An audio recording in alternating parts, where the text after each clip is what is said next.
Welcome to the Banker Lamp. Please enjoy the video. You'll start by protecting your data, so copy the target files to a backup folder now. Once done, pick your tool, the file manager's batch rename or a command line approach like PowerShell or Terminal. Choose whichever you understand.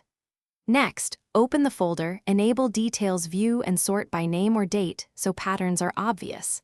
Then select the files you want to change and set a base name or pattern. This first step establishes the naming scheme you'll apply to the whole set. Now define exactly how names should change and why that pattern helps you organize.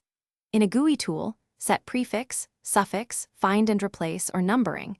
In PowerShell, use rename item with new name or a regex replace for complex patterns. Always preview changes in the tool or run a dry run in the terminal to confirm results before committing. Make sure you treat file extensions deliberately. Preserving or changing extensions affects file types, so separate extension edits from base name edits to avoid breaking files.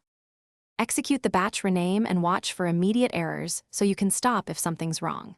Once completed, verify by opening several files and checking that names and extensions match expectations. Also inspect timestamps and metadata if relevant. If something went wrong, restore from your backup copy or rerun a corrected command using a dry run to confirm. A key troubleshooting tip: if your tool supports undo or version history, use it right away. Otherwise, revert from the backup. Thanks for watching. If this was helpful, leave a like and consider subscribing. See you next time.